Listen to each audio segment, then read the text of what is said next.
सुप्रभात बच्चों। वर्ग नवम के सभी बच्चे ध्यान देंगे। आप लोग को मृदुला गर्ग का आत्मकथ्य जो है मेरे संग की औरतें यहाँ तक पढ़ाया जा चुका है। अब आगे देखेंगे कि लेखिका की माँ की राय उनके घर में हर काम में ली जाती थी। मैंने अपनी दादी को कई बार कहते सुना था, हम हाथी पे हल ना जुतवाया करते, हम पे बैल हैं। बचपन में ही मुझे इस जुमले का भावार्थ समझ में आ गया था, जब देखा था कि हम बच्चों की ममतालु परवरिश के मामले में माँ के सिवा घर के सभी प्राणी मुस्तैद रहते थे। यानी माँ के सिवा, माँ लेखिका की माँ उतना बच्चों वो सेवा भाव नहीं करती थी, सेवा भाव से नहीं देखती थी। माँ के सिवा माँ सभी मुस्तैद रहते थे, सभी तत्पर रहते थे। पिताजी, दादी, उनकी जेठानियाँ ही नहीं, खुद मर्द जात पिताजी भी, यानी जेठानियाँ और दादी नहीं, मर्द जात भी, पिता यानी चाचा, पिता सब मुस्तैद रहते थे। पर ठोस काम न करने का यह मतलब नहीं था कि माँ को आज़ादी का जुनून कम था।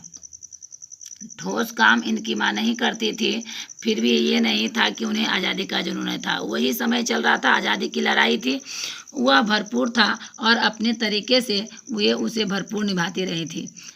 जाहिर है कि जब जुनून आज़ादी का हो तो उसे निभाना भी आज़ादी से चाहिए। जिस चीज़ से पूछकर उसके तरीके से नहीं, खुद अपने तरीके से। देखिए, आपको भी, अगर आप लोग को भी अभी अगर पढ़ने का जुनून है, अपने लक्ष्य की प्राप्ति करने का जुनून है, तो आप किसी से राय अगर लीजिएगा या किसी को देखा देखी करके कीजिएगा तो आप लोग उतना सक्सेस नहीं कीजिएगा। जो सबसे पहले अपने आप में किसी भी काम करने का जुनून, किसी भी काम करने की जिज्ञासा पहले खुद को होनी चाहिए। हमने अपनी माँ को कभी भारतीय माँ जैसा नहीं पाया। लेखिका अपने बारे में कहती है कि मेरी माँ जो है कभी भारतीय माँ की तरह भूमिका नहीं निभाई, न उन्होंने कभी हमें प्यार किया, न हमारे लिए खाना पकाया और न अच्छी पत्नी बहू होने की सीख दी। यहाँ अगम जिसको आप कहते हैं, एकदम जो दुनियादारी से परे इनकी माँ रहती थी, अपने में मग्न रहती थी। न किस तरह से बच्चों को सिखाया जाता है, एक लड़की को किस तरह से रहना चाहिए, लड़का को किस तरह से, पत्नी बहू कुछ नहीं। अपनी बीमारी के चलते भी वे घर बार नहीं संभाल पाती थी, पर उनमें ज़्यादा हाथ उनकी रुचि का था।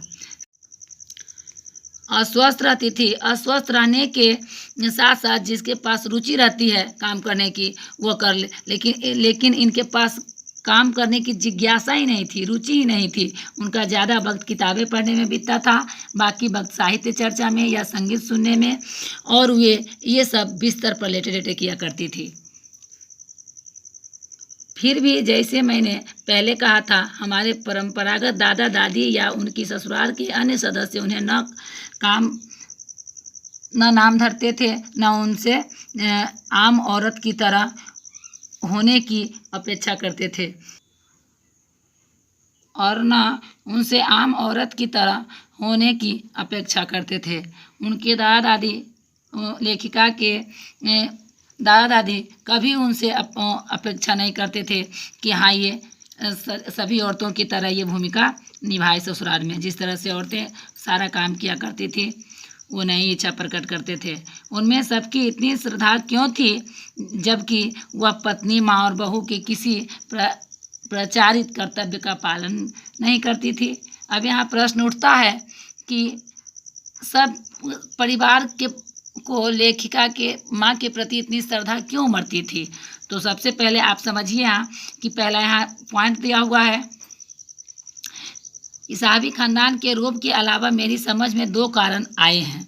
अभी लेखिका अपने आप से प्रकट कहती है कि सबसे पहला पॉइंट है कि वे कभी झूठ नहीं बोलती थी। व्यक्ति का सबसे बड़ा है कभी झूठ नहीं बोलना। सच बराबर तप नहीं, झूठ बराबर पाप। इसीलिए उनकी माँ सदा सत्य बोलती थी। और दूसरा, वे एक ही गोपनीय बात को दूसरे पर जाहिर नहीं होने देती थी। और दूसरी बात यह थी कि वो अपने घर की बात इधर उधर कभी नहीं करती थी, अपने घर के बात को इधर उधर कभी नहीं शेयर करती थी, तो सबकी नज़र में वो अच्छी थी। अजय पहले के कारण उन्हें घर वालों का आदर मिला हुआ था, दूसरे के कारण बाहर वालों की दोस्ती। दोस्त वे हमारी भी थी। माँ की भूमिका हमारे पिता बखूबी निभा देते थे। देखिए, माँ की भूमिका इन लेखिका के पिता निभाते थे। मुझे याद है बचपन में भी हमारे घर में किसी की चिट्ठी आने पर कोई उससे यह नहीं पूछता था कि उसमें क्या लिखा है, भले वह एक बहन की दूसरी के नाम क्यों न हो, और माँ यह जानने को बेहाल हो कि बीमारी से वह उभरी या नहीं।